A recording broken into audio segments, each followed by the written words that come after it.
What's up, y'all? Welcome back to Legion of Nerds. I'm Chuck. Today, coming with something new for y'all. Gonna dive into some absolute Batman. Definitely one of my favorite new books.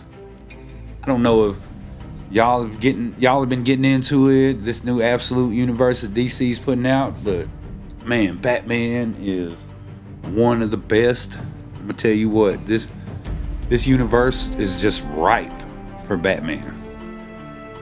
We might as well just jump right into it. So it starts off at the Gotham Zoo with young Bruce, of course, showing us back in the day, with his teacher saying, "Come on, there'll be time for bats later," of course. Then it skips forward to present day, and we get this stranger on a motorcycle going through Gotham, talking about, "Hello, Gotham. It's been a long time. So who are you these days? Who have you become while I was gone? You're prettier, I'll give you that. Taller, brighter, but deep down, something's changed." Said, "Where's your heart? You used to have a center, hot and beating, but something's hollowed you out. In fact, I barely recognize you anymore. I'm not sure I like this new you, Gotham, but that's okay. I don't think you're going to like me much either." And it's revealed to be Alfred Pennyworth. In this universe, it seems like he was never the butler, of course, because the Waynes, they really don't have any money in this universe. This universe, the chips are stacked against all of our heroes. So here we have Alfred coming into Gotham, and he was like, "My name is Alfred Pennyworth, and I'm here to do some bad things." So he seems to have found his contact and got him some tea. Contact told him he better watch his bike, so of course he chains it up and goes to what looks like a safe house where he's got all kinds of weapons. He starts making his tea, calls his daughter Julia, and of course, everybody knows Alfred's smarter than what he's putting on. So here's where he signs into the network that's now hired him. So it looks like he's a mercenary, and he says, "Pennyworth signing in, connection secure." And his contact is, "The tea as good as you remember?" And he's delightful. "What's the assignment?" He said, "I read the docket, but y'all pulled me away from a big target I had spent 5 years getting close to." But his his contact tells him straight up that the party animals, a gang in Gotham, has just been causing so much hell over the past 3 months. The murder rate is raised by 700%. They torched a daycare yesterday. They danced while they watched 32 people burn. So he's needed here. And quite frankly, you may not question our orders, is what it says. So whoever he's working for is very, very powerful. Your assignment is strictly surveillance. Gather information on these party animals, but do not engage. And on one note, there might be another player in town, and it shows like this little picture of what we know to be Batman. It says we've only caught glimpses, but he seems to be circling the gang as well. If he gets too close, you do have authorization to engage him. And of course, Alfred's like, "Lovely. We're sending coordinates to your bike as we speak. Places to scope out possible targets. Savor your tea. Signing off." And Alfred's like, "What's gotten into me? Like questioning my orders? Like I'm a servant. They ring, you serve. Whether it's in Saigon," that's right, "or Gotham." And when he comes out, his bike has been stolen. Somebody cut his chain, took his bike, and he's like, "I hate this damn town." That's right. The next day, we go to Croc's gym and we see this guy, beating on the punching bag. And then this Hulk of a man comes up, and we find out that this is Bruce Wayne. In this universe, Bruce is a tank. Let me tell you what. He starts beating on these punching bags, and people can't do anything but turn around and say, "Damn." And as he is punching this punching bag, it goes back to the zoo. And you find out that his teacher is actually Thomas Wayne, his father. And they're there on a field trip. And then they hear a gunshot. And Thomas is like, oh God. And then boom, Bruce knocks the sandbag into pieces. And of course, then we got Waylon, old Killer Croc himself, who of course in this universe is not Killer Croc. He's like, really? And Bruce is like, sorry, Waylon. And he's like, that's 90 for the bag and 30 for the sand. And he's like, what? The sand comes in the bag. Yeah, but my time is worth something. The cleanup and everything. And he's like, so you're really going through with it? And he says, yep, I'm thinking of calling the place Waylon's Scales of Gotham. Ozzy hooked me up with the exotic pet license. He even went in with me too. Ozzy? Waylon, he's gonna get busted any day now. And he says, don't you watch those nature shows? Brothers penguins know how to hide their eggs. Besides, he's our boy. Speaking of which, and then Bruce cuts him off, I can't. You have to come to poker. Like, you haven't been in months. Everybody is wanting you to. Eddie, Harvey, Oz. I'm even trying to get Selena. Like, he's like, I can't. I told you I can't. Well, at least tell me you're going down to the town hall tonight. And Bruce is like, I'll buy a new bag as soon as I can, man. And he just leaves him there hanging, hollering for him. And it shows this picture of Bruce and what looks to be Eddie, which is Edward Nygma, the Riddler. Oz, which is Oswald Cobblepot, the Penguin. Waylon, who's Killer Croc. Selena Kyle, who is Catwoman. So in this universe, it seems like they all grew up in the same like little group and are now friends. And man, it's probably gonna be tough when one of them turns, or if more than one of them turns. So, on to Gotham Bay, where we got this big old cruise ship sitting out there. Come to find out, we got the Falcones and the Maronis, the two heads, meeting with the leader of the party animal, who we find out's name is Roman. So I'm pretty sure this is going to be Roman Sionis, Black Mask in the other universe, of course. Come to find out, the party animal's leader, Roman, likes death masks. So he starts showing them his death masks, and come to find out, like all the Maronis and all the Falcons, they're there. Like, it seems like the time that they have been in town, he has been tracking all these people down and just killing them.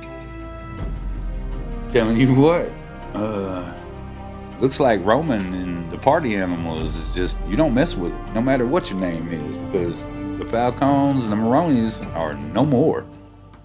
And then it skips to showing Bruce getting ready for his night out, of course. And then it shows different news. Like, there's all kinds of things going on. It shows 6 more murdered. Some people were hacked apart by machetes. And of course, they're going to show the footage. Truth is, all of us here at the station are praying for Gotham, for its people, for its future. And one dude's hoping that tonight Mayor Jim Gordon is holding a town hall, and that it will be very eventful. We'll switch to the town hall. Everybody's bad-mouthing Jim Gordon, of course, because the party animals, and they're blaming him. And one dude actually jumps up talking about, I run Finger Tailors on 27th Street every single weekday for 71 years. I've walked to my shop, except the day my son was born and the day my wife died. That's 18,302 times I walked there. But I don't walk there anymore. I don't walk anywhere because I'm scared. And then some narration comes. Even from out here, I can feel it. That mix of fear and rage, the explosive tremble in the air before something bad happens. And then it switches to Alfred outside on the roof watching. Then I see them. Ape skulls, bad prom clothes, heavily armed, laughing and giddy, gleeful. This is going to be bad.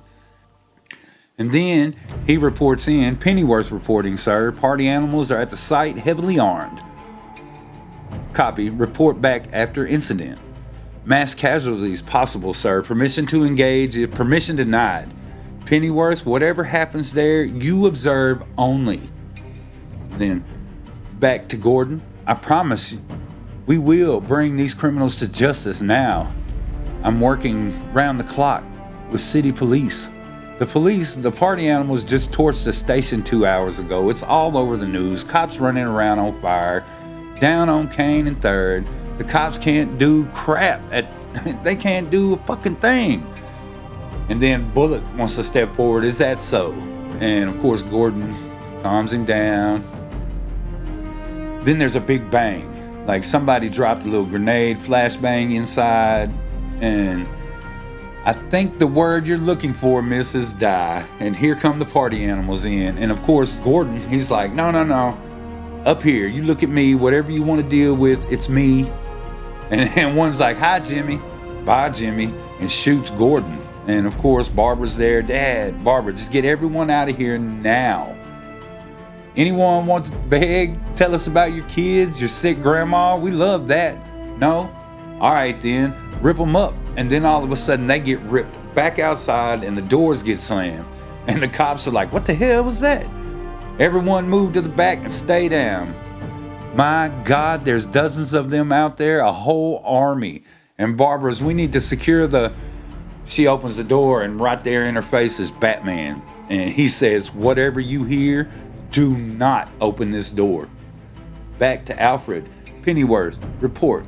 Casualty count, none. The other player has arrived. If he disrupts intel gathering, you are to engage. Pennyworth, copy. He didn't love when he said copy, he has eyes closed. So no matter what, he didn't see anything. And Batman could do whatever he wanted. I thought that was hilarious.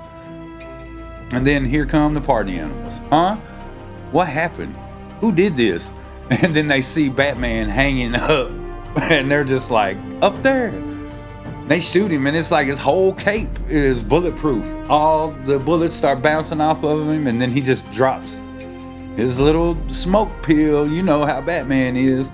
And boom, he comes down. And I'm talking about beasts.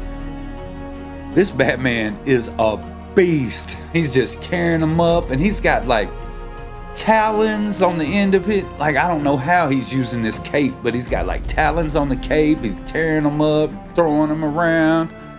Man. And then Alfred's like, well, look at you go. Whoever you are, you've got flair. I'll give you that. And then is the other player disrupting the scene, Pennyworth? Still gathering data. Let's see what you can really do.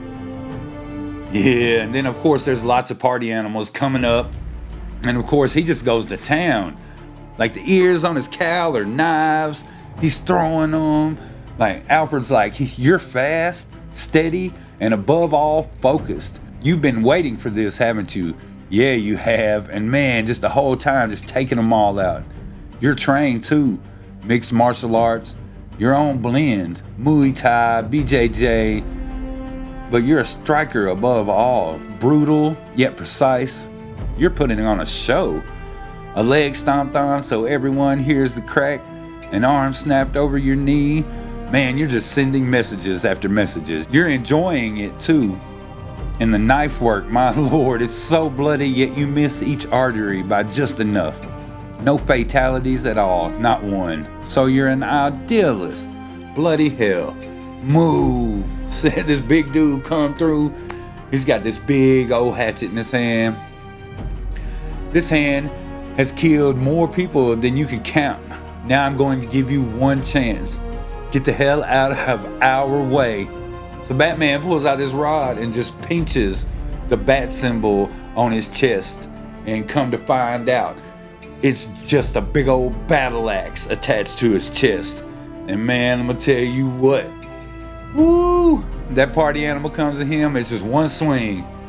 And Batman takes off his hand and he's like, you. And Bruce is like, I hear that can reattach them sometimes. There's a hospital 3 blocks south of here. Or is it east? I can't seem to remember all of a sudden. But I'd run. And the rest of you, I'm going to give you one chance to get the hell out of my way. And let me tell you, he's got spikes coming out of his back. He's got his big old battle axe. And they just look at him like, oh, hell no, and take off. Well done. But if you were a true tactician, you'd have set up a trap for those fleeing. The boom, and about that time, yeah, he set a trap. And he's like, ha, Pennyworth, what's going on there? The satellite images make no sense. Whoever this player is, you are to engage. Copy? Copy. And then he's coming down. Of course, all the party animals are taken care of. He gets a bead on Bruce, comes up behind him. Now, son, this is the sound of a DC-34 automatic shotgun. There are only 3 of them in the world. It could blow your brains all over this sidewalk before you even blink. Of course, Batman being Batman just instantly turns around and kicks the hell out of Alfred and grabs the gun out of the air. Talking about sounds dangerous, and then it's gone. Man, tell you what. Then Alfred, he's got to do his research. The next day, everyone's talking about it. Who is this Batman? So who are you really? Bruce Wayne? You hide your tracks well, but it's easy when you're no one, just some guy, 24-year-old. Mom is a social worker, dad is a teacher. You grow up in crime alley, high friends and low places, a tight group. You're smart.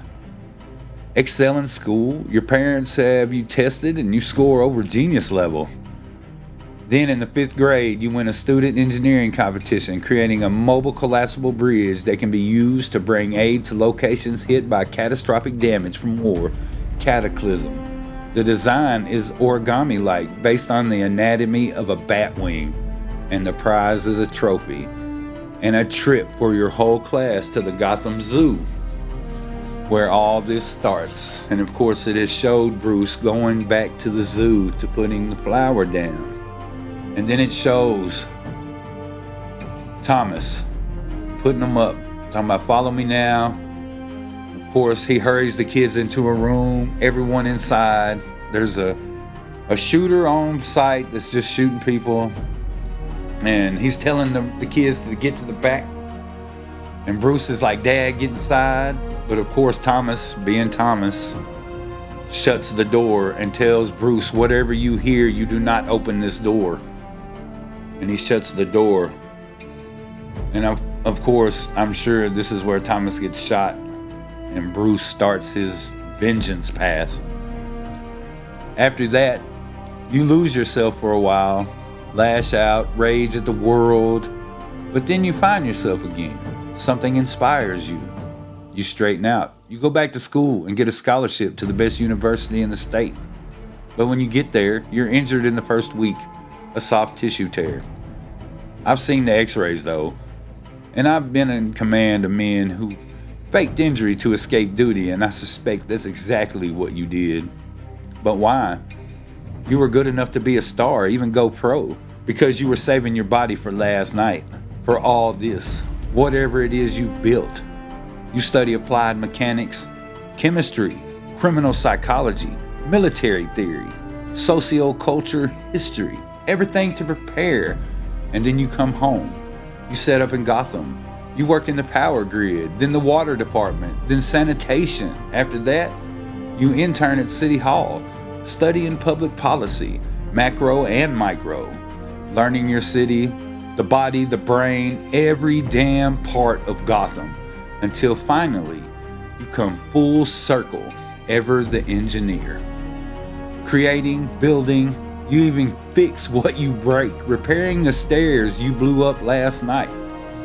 You've built something here, Bruce. I see it now, and it's impressive, truly. But I've taken down men like you before, in cities, in jungles, in deserts all over the world, because you're crusaders, and crusaders always have a weakness, and yours is sitting right there. And that's where we find out that Martha Wayne is still alive. In this universe, Bruce still has his mother. And she's like, seriously, making your poor mother wait an hour for you out here on the cold, hard streets of Gotham. He's like, sorry, Mom. I just swung by the zoo. And she's like, oh, forgiven. I heard what happened last night at the town hall. Are you okay? They busted in right when I was starting to win over the crowd, but other than that, and then back to Alfred. I could kill you right here in front of her. It'd be easy. It's what I should do. But then he gets a message from his daughter talking about never contact me again. And he thinks to himself, but you're just a fucking kid. And then, that night, it shows that Bruce has set up shop in some of these high rises that aren't finished. So, he's got the back computer and everything. So he's like, there's more to these ape skull masks than first appears. They aren't just for protection or even intimidation. When I cracked one open, the circuitry inside end recording. Pretty smart, mate. Hiding out in the tops of these buildings. All the floors are owned by companies and oligarchs who never use them, just hollow investments. You know this though, because you worked on them. But I'm closing you down right now.